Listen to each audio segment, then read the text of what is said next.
देखिए, हम देख रहे हैं हमारी क्लासेस समानता का अधिकार पर हम आ चुके हैं। हमने देखा किस प्रकार से मौलिक अधिकार क्या होते हैं और उनकी क्या विशेषताएं हैं वो हमने समझ ली हैं। उसके बाद हमने देखा कि हमें भाग 3 को पढ़ना किस प्रकार से है।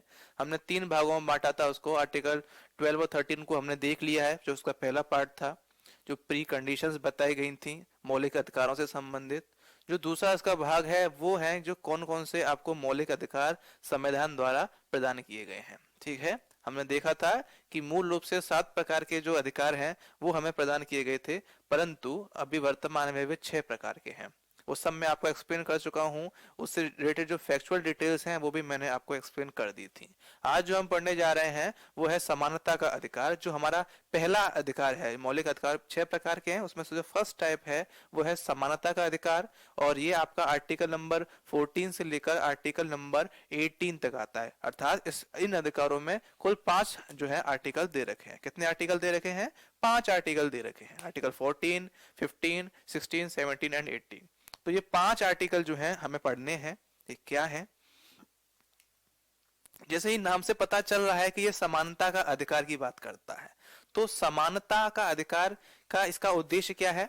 ठीक है, नाम से समझ में आ रहा है कि ये कुछ ऐसे अधिकार हैं जो समाज में या हमारे भारत जो देश है इसमें समानता स्थापित करने के लिए जरूरी है। देखिए, हमने बताया था मौलिक अधिकारों को मौलिक अधिकार क्यों कहा जाता है। मौलिक इसलिए कहा जाता है, क्यों कहा जाता है कि ये जो है एक व्यक्ति के सर्वांगीण ओवरऑल डेवलपमेंट के लिए बहुत जरूरी है। ये हमने पढ़ा था, ठीक है, इसलिए उसे मौलिक कहा जा रहा है। ठीक है, तो यदि हमारे समाज में समानता नहीं होगी तो एक व्यक्ति किस प्रकार से अपना सर्वांगीण विकास कर सकेगा? क्या संभव है? मान लीजिए कि हमारे समाज में कुछ व्यक्ति जो हैं उनको क्या प्राप्त है? कुछ विशेषाधिकार प्राप्त है।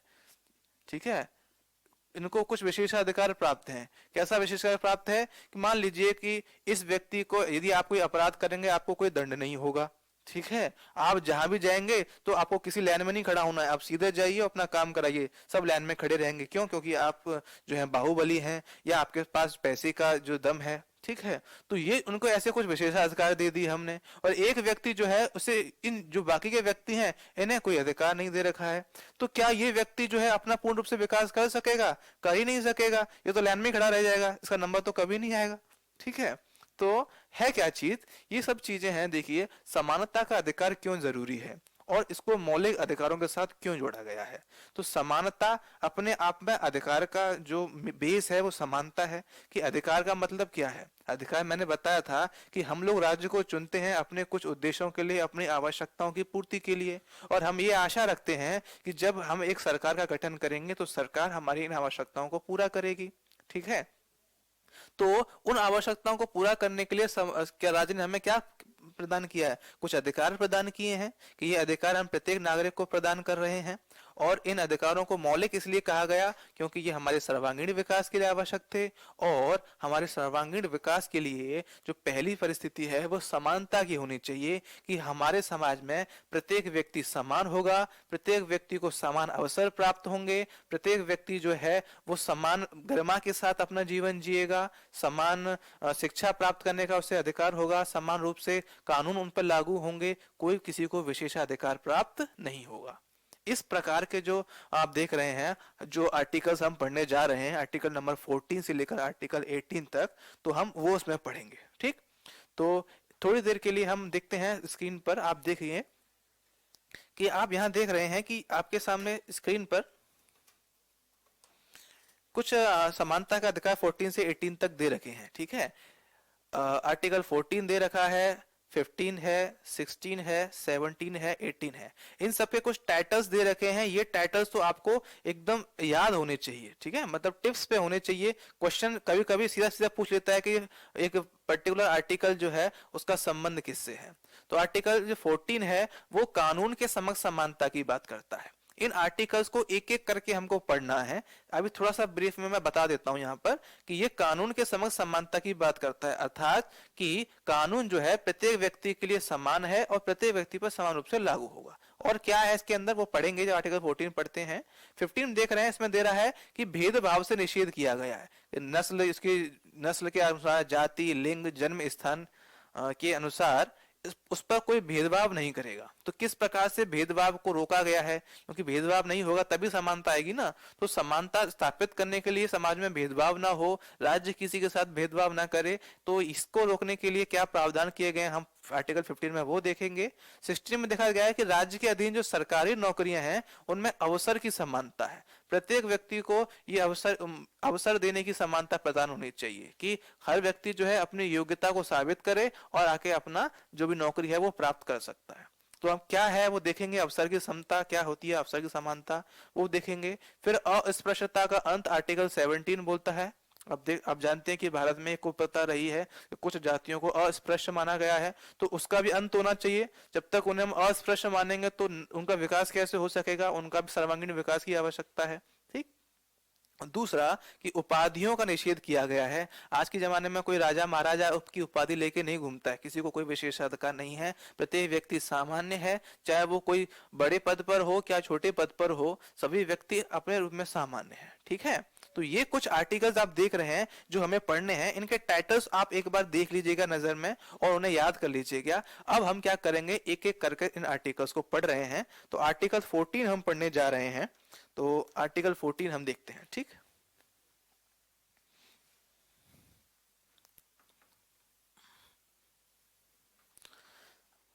आर्टिकल 14 जो है, अल्टीमेटली आप ये बोल सकते हो कि जो आर्टिकल 14 है यही जो है सारे अधिकारों का जननी है।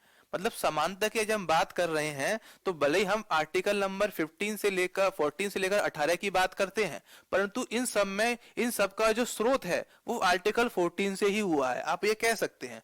इन सब आर्टिकलों में आर्टिकल 14 जो है वो बहुत इंपॉर्टेंट है। अल्टीमेटली आप ये कह सकते हैं कि आर्टिकल 14 से ही आर्टिकल 15, 16, 17 और 18 डिराइव्ड हुए हैं। ठीक है, तो ये जननी है, पूरे समानता के अधिकार की जननी क्या है, आर्टिकल 14 है, और ये काफी महत्वपूर्ण पहलू को स्पष्ट करता है। इन सभी आर्टिकल्स में 15, 16, 17, 18 में सबसे महत्वपूर्ण आर्टिकल 14 है और सबसे बड़ा आर्टिकल भी आप इसे कह सकते हैं। ठीक, तो ये आर्टिकल 14 क्या है, इस पर थोड़ा सा ध्यान देंगे, गौर करेंगे और समझने का प्रयास करेंगे ये है क्या। ठीक, तो आर्टिकल 14 जो बोलता है, मैंने आपको अभी बताया था, इसकी जो हेडिंग है वो है कानून के समक्ष समानता। क्या है, कानून के समक्ष समानता। ये इसका एक हेडिंग है, ये अपने आप में पूर्ण, ये सिर्फ हेडिंग है। इस आर्टिकल में लिखा क्या है वो अलग बात है, ये इसकी सिर्फ हेडिंग है। ठीक है, तो इसकी हेडिंग से ये हमें समझ में आ रहा है कि आर्टिकल 14 जो है वो कानून के समक्ष समानता की बात करता है, यानी कि प्रत्येक व्यक्ति पर कानून जो है समान रूप से लागू होने चाहिए। ठीक है, सीधी सीधी बात है। ठीक, अब कानून के समक्ष समानता की जो बात की जा रही है, आप देखिए ये काफी चीजों से डिराइव्ड हो रहा है। ठीक है, कहीं ना कहीं कानून के समक्ष समानता जो है वो किस चीज को दर्शा रही है, वो कानून के शासन को दर्शा रही है। किसको दर्शा रही है, कानून के शासन को दर्शा रही है। ठीक है, ये बात क्लियर हुई, कानून का शासन। जब मैं आपको संविधान की विशेषताएं बता रहा था, आप याद करेंगे, तो हमने बताया था कि हमारे देश में कानून के शासन को स्थापित करने का प्रयास किया गया है। हमारे देश में किसी का शासन नहीं है, कोई एक व्यक्ति, कोई एक संस्था, कोई एक दल, कोई एक संगठन, कोई हमारे देश पर शासन नहीं करता। ठीक है, आप वर्तमान में देखें तो हमने एक सरकार को चुन लिया है, तो हम पे वो शासन कर रही है। क्या वास्तव में सरकार हम पे शासन कर रही है? नहीं कर रही है। कौन शासन कर रहा है? कानून शासन कर रहा है। जो सरकार हमने चुनी है वो भी कानून के माध्यम से, अर्थात संविधान के माध्यम से चुनी गई है, और जो सरकार काम करती है वो भी संविधान और कानून में जो प्रावधान है उन्हीं के अकॉर्डिंग काम करती है। यदि वे उनके अगेंस्ट काम करते हैं तो उन पे भी कार्रवाई की जाती है और उनको अपनी सरकार छोड़नी पड़ती है, उनकी सरकार गिर सकती है, अपोजिशन है, जनता जो है विरोध करती है। ठीक है, तो इस प्रकार से, और यदि कोई ऐसा कानून पारित कर दिया है तो फिर बाद में सुप्रीम कोर्ट उसको रद्द भी कर देती है।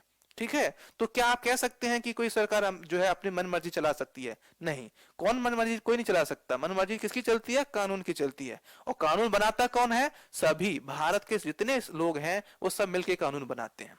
संविधान तो भारत के लोगों ने बनाया है, कानून कौन बनाता है? संसद में बैठ के बनाया जाता है कानून, और संसद को चुनने वाले कौन है? फिर भारत के लोग हैं।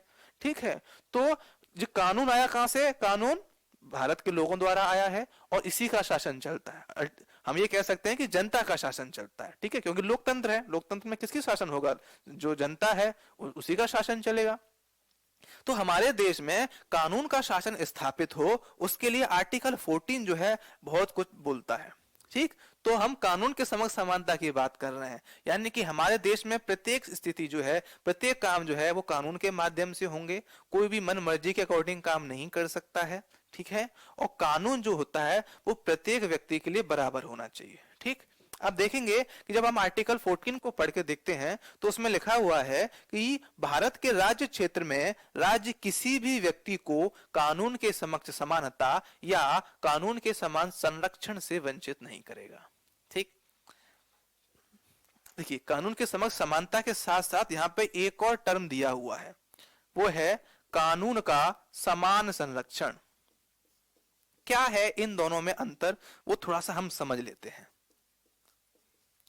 मैंने बताया काफी इंपॉर्टेंट है, अगर आप इन चीजों को समझ लेते हैं तो आर्टिकल 15, 16, 17 और 18 तो कुछ समय के हैं, बहुत छोटे छोटे टॉपिक हैं, जल्दी खत्म हो जाएंगे। आर्टिकल 14 जो है वो समझने का है, उसको हमें समझना है। देखिए, कानून के समक्ष समानता और कानून का समान संरक्षण, इसमें अंतर क्या होता है, पहले वो अंतर समझते हैं और फिर ये देखते हैं कि इनको क्यों डाला गया है, अलग अलग क्यों बताया गया है, ठीक। आर्टिकल 14 में बोलता है, देखिए मैंने बताया मौलिक अधिकार चल रहे हैं किसके विरुद्ध होंगे, राज्य के विरुद्ध होंगे। तो राज्य जो है, राज्य अपने नीतियां बनाए, अपने कानून बनाए, अपने जो भी स्कीम बनानी है बना ले, परंतु उनके माध्यम से कानून के समान समता इसको वंचित नहीं कर सकता है और ना ही राज्य जो है कानून के समान संरक्षण को बंद कर सकता है, यानी कि ये दोनों स्थिति लगी रहेंगी, ठीक। जब पढ़ेंगे तो उसमें लिखा हुआ है कानून के समान समता या कानून का समान संरक्षण, ठीक है। इसको हटा सकते हैं थोड़ी देर के लिए। तो यहाँ या वर्ड का यूज किया गया है, यानी या तो ये स्थिति लागू होगी या ये स्थिति लागू होगी, ठीक है। यानी कि इन दोनों में ये एक जैसे वर्ड नहीं है, इनमें मेजर जो है एक अंतर है, वो अंतर जो है हमको समझना है, ठीक। तो कानून की समक्ष समानता जो है वो क्या है वो समझते हैं और कानून का समान संरक्षण समझते हैं, ठीक। कानून के समक्ष समानता जो है वो तो आपको नाम से समझ में आ रहा है कि ये व्यवस्था जो है कानून का शासन स्थापित करने के लिए लाई गई है, अर्थात कोई भी जो व्यक्ति है वो कानून के समक्ष क्या है, बराबर है। कानून के समक्ष क्या होना चाहिए, बराबर होना चाहिए। अर्थात कानून, कोई कानून बनता है तो वो प्रत्येक व्यक्ति पर समान रूप से लागू होगा, कोई ऐसा व्यक्ति नहीं है जो उस कानून से छूट जाए, प्रत्येक व्यक्ति पर वो कानून जो है समान रूप से लागू होगा, चाहे वो संविधान का प्रावधान हो, चाहे वो किसी संसद का कोई कानून बनाया हो या विधानमंडल द्वारा बनाया गया कानून हो, वो कानून प्रत्येक व्यक्ति पर समान रूप से लागू होना चाहिए, तभी तो बराबरी आएगी। या दूसरे शब्दों में मैं ऐसा बोल सकता हूं कि हमारे समाज में किसी भी व्यक्ति को कोई विशेषाधिकार प्राप्त नहीं होना चाहिए। ऐसा भी तो बोला जा सकता है कि यदि हमारे समाज में किसी व्यक्ति को विशेषाधिकार है तो बताइए क्या कानून के समक्ष सभी बराबर हुए, नहीं हुए। तो यदि कानून के समक्ष सबको बराबर करना है तो समाज में किसी भी व्यक्ति के पास विशेषाधिकार नहीं होना चाहिए। क्लियर है इतनी सारी बातें। तो कानून के समक्ष समानता ये टर्म आपको समझ में आ रहा है, ये सीधा सीधा बोल रहा है कि हम अपने देश में कानून का शासन स्थापित करना चाहते हैं, इसीलिए प्रत्येक व्यक्ति कानून के समक्ष बराबर है, चाहे वो किसी भी धर्म से हो, किसी भी समुदाय से हो, किसी भी वर्ग से हो, ठीक है, या कोई भी शक्तियां रखता हो। परंतु यहाँ पे हम देख रहे हैं कि कानून का शासन जो है विशेषाधिकारों के लिए मना करता है और प्रत्येक व्यक्ति को कानून के समक्ष बराबर का दर्जा देता है। क्लियर है सारी बातें, ठीक है। दूसरा जो टर्म है ये बोल रहा है कानून का समान संरक्षण। ये क्या होता है, देखिए कानून के समक्ष समानता, बराबरी का दर्जा। संरक्षण का मतलब क्या है, कानून का समान संरक्षण, यानी संरक्षण बराबर तो हम कर रहे हैं परंतु हम किसी वर्ग को संरक्षण भी दे सकते हैं। समझ रहे हैं बात को। संरक्षण की आवश्यकता किसको होती है, अब बताइए। संरक्षण की आवश्यकता किसी बाहुबली को है क्या, ठीक है, क्या ऐसे किसी वर्ग को है जो काफी सक्षम है और बहुसंख्यक है, ठीक है, और समाज में उसका दबदबा रहता है, ऐसे व्यक्ति को जरूरत नहीं है संरक्षण की। संरक्षण की जरूरत होती है कोई ऐसे व्यक्ति को जो समाज में पिछड़ गया है, जो पिछड़े हुए व्यक्ति होते हैं उनको जरूरत होती है, या उनकी आवश्यकताएं जो हैं पूरी नहीं हो पा रही हैं उनके दम पर, तो उनको संरक्षण की जरूरत होती है, ठीक है, तो हमारे संविधान निर्माता इस बात को भी समझते हैं कि यह बात सही है कि कानून के समक्ष सभी बराबर होते हैं, परंतु यदि केवल इसी टर्म को देखा जाए तो वास्तव में हम कानून के समक्ष बराबर नहीं हो सकते। क्यों नहीं हो सकते? अब एक बात बताइए आप, मैं आपको एक एग्जांपल देके समझाता हूं। देखिए क्या है कि एक स्कूल है, एक स्कूल में दो प्रकार के छात्र हैं। एक ऐसे छात्र हैं जो काफी संपन्न परिवार से आते हैं, जिनके माता पिता जो हैं वो बड़ी बड़ी कंपनी में काम करते हैं, उनके घर में हमेशा क्या कहते हैं अंग्रेजी भाषा का प्रयोग किया जाता है, हर प्रकार की सुख सुविधाएं उनके पास हैं। यदि पढ़ाई में उन्हें कोई भी काम करना है तो वो साधन उन्हें उपलब्ध हो जाते हैं। ठीक है, वो विभिन्न साधनों के माध्यम से अपनी पढ़ाई कर रहे हैं, अच्छे ट्यूटर उनके पास हैं। परंतु उसी स्कूल में उसका एक मित्र भी पढ़ता है उसकी क्लास में, जो क्या आता है, जो एक गरीब परिवार से आता है। ठीक है, जिसके घर में बमुश्किल खाने के लिए जो साधन जो है इकट्ठे हो सकते हैं। अब बताइए जब एग्जाम होगा तो कौन जो है फास्ट जो है मतलब निर्णय लेकर आएगा? एग्जाम में जाहिर सी बात है, क्योंकि जिसके पास साधन थे उसने अच्छी पढ़ाई कर ली है, उससे अच्छा ज्ञान प्राप्त हो गया है और वो अच्छी रैंक लेकर आ रहा है। और जो गरीब परिवार का बच्चा है जिसके पास संसाधन ही सीमित थे, उन्हीं संसाधन दम पर जितना उसने प्राप्त किया, ठीक है, तो उसके माध्यम से तो वो उतना नहीं लेके आ पाएगा। ठीक है, यहाँ पे योग्यता का अंतर नहीं है। यदि उस गरीब परिवार के बच्चे को भी वो समान संसाधन मिल जाते तो संभवतः वो भी अच्छे नंबर लेके आता और वो भी अच्छे कॉलेजों में जाता। समझ रहे ना बात को? अर्थात कि हमारे समाज में सभी लोग बराबर नहीं है। ठीक है, हमारे समाज में ही असमानता है। एक असमान समाज में आप समानता की बात कैसे कर सकते हैं? क्लियर हो रही है बातें? तो कानून के समक्ष समानता जरूरी है, बहुत अच्छी बात है कि कानून के समक्ष सब बराबर होने चाहिए, किसी को कोई विशेष अधिकार नहीं होना चाहिए। परंतु यह समानता तभी स्थापित होगी जब समाज में समानता होगी, तभी तो आप कानून के माध्यम से सबको बराबर का दर्जा देंगे। जब समान असमान है तो हमें क्या होगा कि जो पिछड़ गए हैं उनको संरक्षण देने की भी आवश्यकता है, परंतु ये संरक्षण भी मनमाना नहीं होना चाहिए। कैसा होना चाहिए? कानून का समान संरक्षण होना चाहिए। कैसा होना चाहिए? कानून का समान संरक्षण होना चाहिए। जैसे मैं आपको बता दूं कि मान लीजिए हमने क्या किया कि अब एक गरीब वर्ग के लोग हैं, तो हमने क्या किया कि वो लोग जो है ऐसा नहीं है कि छोटे बच्चे को काम में ही लगा लें, तो हमने क्या कर दिया है कि उनके परिवारों को कुछ हेल्प देने के लिए हमने क्या किया, सब्सिडी प्रोवाइड कराई है। कि हम क्या कर रहे हैं, आपको खाद्य पर सब्सिडी दे रहे हैं, खाने पर सब्सिडी दे रहे हैं, आपको पीडीएस के माध्यम से क्या होगा, इतना अनाज मिल जाएगा और इतना आपको दाल मिल जाएगी, इतनी चीनी मिल जाएगी और आप जो है अपना भोजन प्राप्त कर सकेंगे। हमने क्या किया है, गरीब बच्चों का पोषण स्तर अच्छा बना रहे, अच्छा खाएंगे तो अच्छे प्रोटीन्स मिलेंगे तो अच्छा उनका विकास हो सकेगा। तो हमने क्या किया, एक मिड डे मील योजना की शुरुआत कर दी। ठीक है, अब आप ये नहीं कह सकते कि ये तो आप अन्याय कर रहे हैं कि कुछ स्कूल में, जो गांव के स्कूल हैं वहां तो आपने मिड डे मील चला दिए या सरकारी स्कूलों में मिड डे मील आपने चला दिया, परंतु आप बड़े स्कूलों में मिड डे मील क्यों नहीं चलाते हैं? ठीक है, आपको तो मिड डे मील हर स्कूल में चलाना चाहिए, हर बंदा जो है वो टैक्स पे कर रहा है, सबको आपको देना चाहिए। नहीं, हम ये नहीं कह सकते। ठीक, हम क्या करते हैं, आपने देखा कि सरकारी नौकरियों में क्या करते हैं, आरक्षण की व्यवस्था कर देते हैं। रिजर्वेशन मुद्दा बना रहता है, परंतु आरक्षण देने की व्यवस्था जो है वो भी कानून के समान संरक्षण की बात है। कानून के माध्यम से बोला गया है कि एक वर्ग बना देते हैं, जैसे एससी वर्ग है या एसटी वर्ग है, ओबीसी वर्ग है, इसमें जो जो जातियों की लिस्ट बनाई जाएंगी उन सबको यह अधिकार प्राप्त होगा, उन सबको संरक्षण प्राप्त होगा। किसी एक के साथ हम भेदभाव नहीं करेंगे। ठीक है, तो ये चीज जो है संरक्षण की बात कर रही है, और ये संरक्षण किस लिए दिया जा रहा है, समानता लाने के लिए दिया जा रहा है। समझ रहे हैं बात को? तो हमारा संविधान जो है वो दोनों बातों का जिक्र करता है। एक तो वो बोलता है कि कानून के समक्ष सभी समान हैं, सबको बराबर का दर्जा है, किसी को विशेषाधिकार नहीं है, परंतु साथ ही साथ वो ये भी बोलता है कि कानून का हमें समान संरक्षण है। अर्थात इसको मैं दूसरे टर्म में बोलूं जो काफी फेमस है, पेपर में पूछा भी जाता है, तो हम बोल सकते हैं कि कानून के माध्यम से क्या होना चाहिए, यदि कोई असमान स्थिति में है तो उसके साथ असमान व्यवहार किया जा सकता है, और समान स्थिति में है तो समान व्यवहार किया जा सकता है। समझे बात को? अर्थात समान के साथ समान व्यवहार कीजिए, परंतु समाज में ही असमानता है तो उनके साथ असमान व्यवहार किया जा सकता है। अर्थात उनको संरक्षण दिया जा सकता है, कुछ उनके लिए विशेष प्रावधान किए जा सकते हैं जिनका उपभोग कर कर वो समाज के जो समान दर्जे वाले लोग हैं उनके समक्ष आ सके, और फिर हम इस चीज को लागू कर लेंगे। क्लियर हो रही है बातें? तो आर्टिकल 14 कानून के समक्ष सबको बराबर तो देता है, पर वो वहां पर भेदभाव करने का अधिकार भी देता है, परंतु ये भेदभाव असमान के साथ होना चाहिए, समान के साथ नहीं होना चाहिए। क्लियर है बात?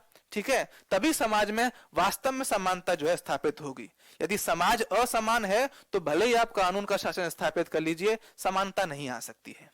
क्लियर है? तो ये जो बातें हैं काफी बड़ी हैं, थोड़ा सा स्क्रीन पर आएंगे, आप देखते हैं। तो स्क्रीन में आप देख रहे हैं, हम आर्टिकल 14 पढ़ने जा रहे हैं। आर्टिकल 14 जो है कानून के समक्ष समानता की बात करता है। मैंने आपको बताया, इसमें कहा गया है कि अनुच्छेद 14 यह प्रावधान करता है कि भारत के राज्य क्षेत्र में, कहां पर? भारत के राज्य क्षेत्र में राज्य, कौन राज्य? बता चुका हूं कौन है। किसी भी व्यक्ति को कानून के समक्ष समानता या वर्ड पे ध्यान देंगे, और कानून के समान संरक्षण से वंचित नहीं करेगा। ठीक है, एक्सप्लेन कर चुका हूं।